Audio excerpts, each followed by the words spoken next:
Le montage d'une porte coulissante en verre a le niveau d'exigence 3 et dure 3 heures. Pour accrocher le ventail de porte, il faut être à 2. Chaque chapitre individuel. En premier lieu, tu dois prendre les mesures. Avec les données saisies, tu peux choisir la porte qui te convient. Le rail de roulement, tu vas devoir le visser au mur. Ensuite, tu montes le rail de guidage au sol. Après quoi, tu poses les fixations sur la porte coulissante. Pour terminer, tu peux suspendre la porte coulissante en verre. Voici ce dont tu vas avoir besoin. De la porte coulissante en verre, d'un guidage en acier inoxydable pour la porte coulissante, d'une plinthe en aluminium pour le socle. Pour la plupart des portes, les vis et les chevilles sont fournis dans le kit de montage.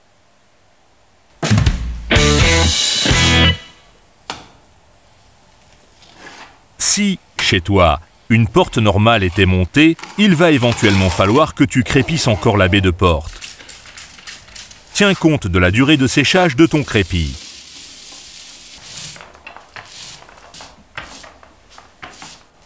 Tout d'abord, mesure la baie de porte avec ton mètre pliant. Pour notre modèle de porte, la largeur a le droit d'avoir 90 cm de large au maximum, et sa hauteur ne doit pas excéder 202 cm.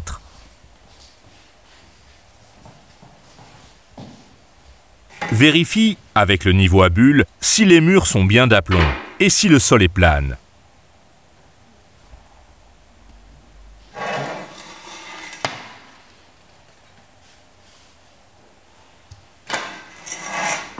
Ton mur au-dessus de la porte et 1 mètre vers la gauche doit être stable et portant. Prévois ici un matériel de fixation convenant à ton mur.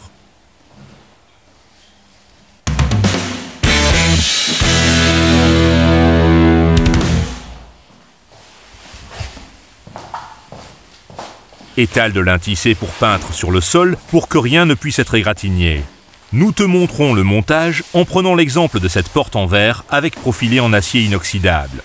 Il y a bien entendu des différences en fonction de chaque modèle. Observe strictement les instructions de montage concernées. La hauteur de montage est, conformément aux instructions du fabricant, de 2072 mm en partant du sol. Pour l'alignement, place le niveau à bulle sur le repérage de hauteur et dessine les premiers repérages longitudinaux. Relève 60 mm vers la gauche et repère-les. Dessine 3 autres points de fixation écartés chacun de 558 mm à l'horizontale.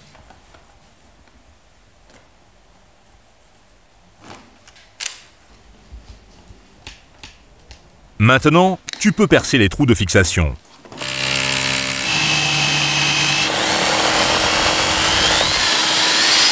Ensuite, aspire la poussière de perçage qui se trouve dans les trous et enfiche les chevilles à fleurs.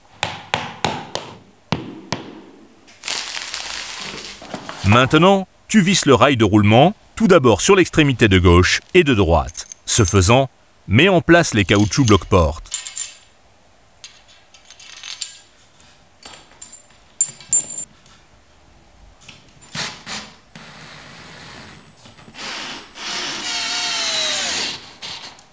Après quoi, monte les 2 autres fixations murales.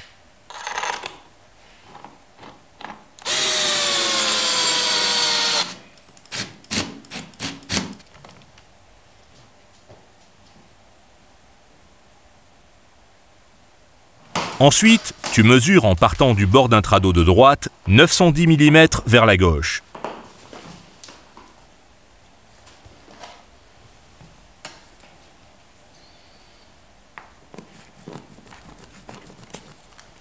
C'est avec un écart de 23 mm du mur que tu dois marquer le premier trou de perçage.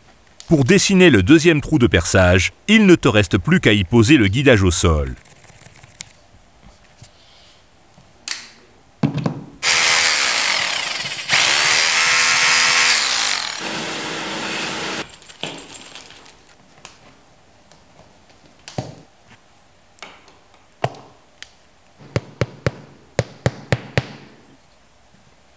Maintenant, tu visses le guidage et tu colles les bandes de feutre.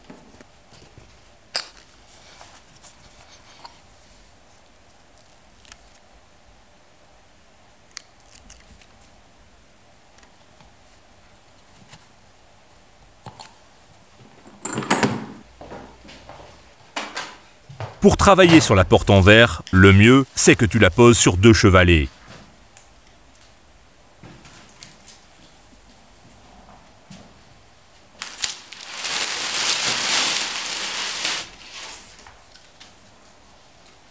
Ensuite, tu devrais nettoyer les emplacements sur lesquels les fixations vont être montées, afin que les morts de serrage maintiennent correctement le tout.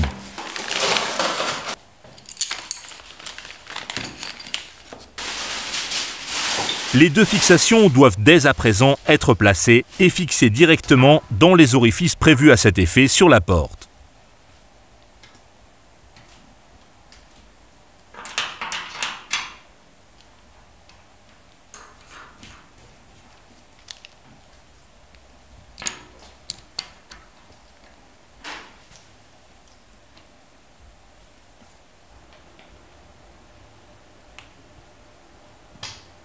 Maintenant, tu places encore avec la fixation collée les échancrures de poignée à l'endroit correspondant.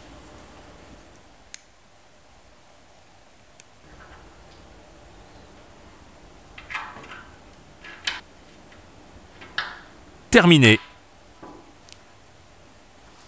Pour minimiser l'écart de la porte par rapport au mur, nous remplaçons les plinthes en place par des profilés en aluminium.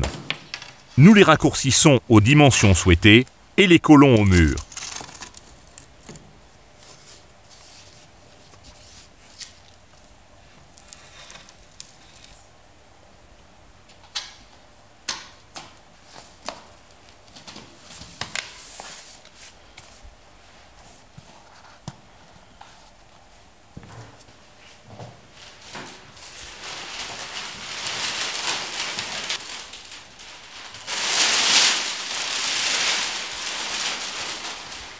La porte en verre, vous allez devoir l'accrocher à 2 dans le rail de roulement et l'introduire dans le guidage au sol.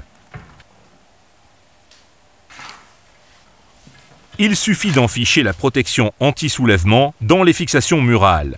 Maintenant, lors du déplacement d'ouverture et de fermeture, la porte devrait rouler en toute souplesse dans le rail. En présence d'un mur pas droit, de plinthe ou d'un cadre de porte, tu peux augmenter l'écart des fixations murales. À cet effet, il existe des rondelles d'écartement spéciales. Tu peux rallonger sans problème jusqu'à 20 mm. Ce faisant, l'important c'est que la porte soit exactement à la verticale après son montage.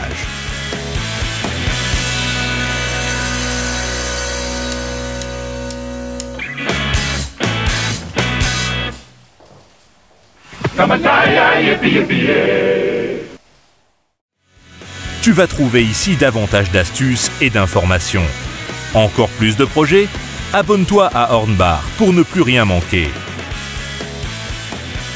Alors, jusqu'au prochain projet de l'atelier Brico Hornbach.